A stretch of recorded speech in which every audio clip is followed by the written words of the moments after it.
John chapter 19, New King James Version. 1 chapter a day. So then Pilate took Jesus and scourged him, and the soldiers twisted a crown of thorns and put it on his head, and they put on him a purple robe. Then they said, "Hail, King of the Jews!" and they struck him with their hands. Pilate then went out again and said to them, "Behold, I am bringing him out to you, that you may know that I find no fault in him."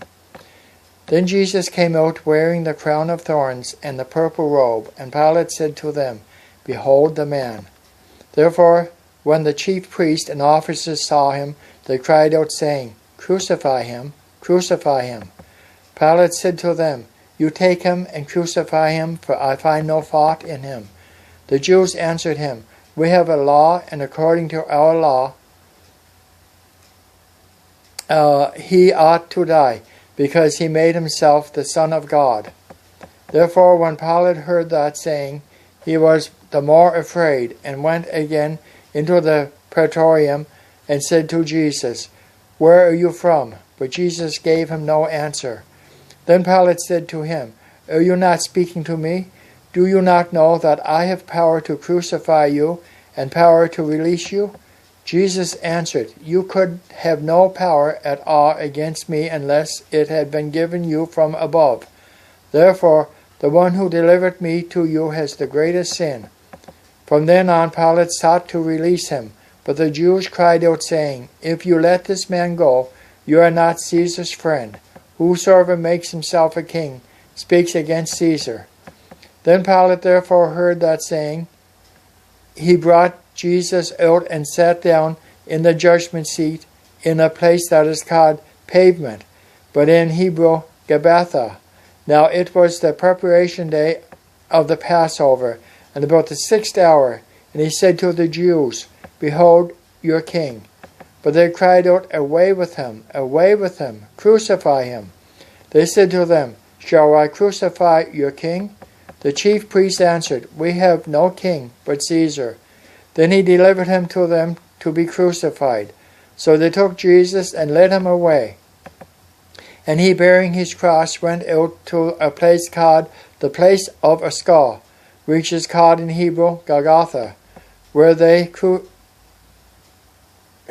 him, and 2 officers with him, one on either side, and Jesus in the center. Now Pilate wrote a title and put it on the cross, and the writing was, "Jesus of Nazareth, the King of the Jews." Then many of the Jews read this title, for the place where Jesus was crucified was near the city, and it was written in Hebrew, Greek, and Latin. Therefore the chief priest of the Jews said to Pilate, "Do not write, 'The King of the Jews,' but he said, 'I am the King of the Jews.'" Pilate answered, "What I have written, I have written." Then the soldiers, when they had crucified Jesus, took his garments, and made 4 parts, to each soldier a part, and also the tunic. Now the tunic was without seam, woven from the top in one piece. They said therefore among themselves, "Let us not tear it, but cast lots for it, whose it shall be, that the scripture might be fulfilled, which says, 'They divided my garments among them, and for my clothing they cast lots.' Therefore the soldiers did these things. Now when they stood by the cross of Jesus, his mother, and his mother's sister Mary, the wife of Clopas, and Mary Magdalene, when Jesus therefore saw his mother, and the disciples whom he loved standing by, he said to his mother, "Woman, behold your son." Then he said to the disciples, "Behold your mother." And from that hour that disciple took her to his own home. After this, Jesus, knowing that all things were now accomplished, that the scripture might be fulfilled, said, "I thirst."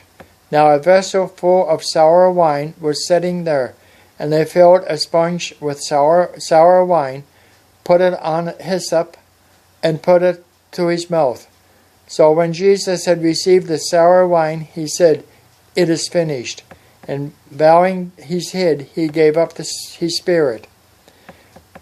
Therefore, because it was the preparation day, that the bodies should not remain on the cross on the Sabbath, for that Sabbath was a high day, the Jews asked Pilate that their legs might be broken, and that they might be taken away.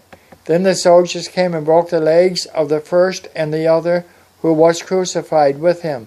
But when they came to Jesus and saw that he was already dead, they did not break his legs.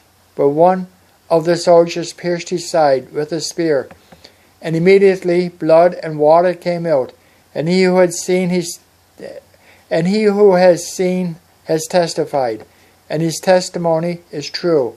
And he knows that he is telling the truth, so that you may believe. For these things were done that the scripture should be fulfilled. Now one of his bones shall be broken. And again another scripture says, they shall look on him whom they pierced. After this, Joseph of Arimathea, being a disciple of Jesus, but secretly for fear of the Jews, asked Pilate that he might take away the body of Jesus. And Pilate gave him permission. So he came and took the body of Jesus. And Nicodemus, who at first came to Jesus by night, also came bringing a mixture of myrrh and aloes, about 100 pounds. Then they took the body of Jesus and bound it in strips of linen with the spices, as the custom of the Jews is to bury. Now in the place where he was crucified there was a garden, and in the garden a new tomb, in which no one had yet been laid. So there they laid Jesus, because of the Jews' preparation day, for the tomb was nearby.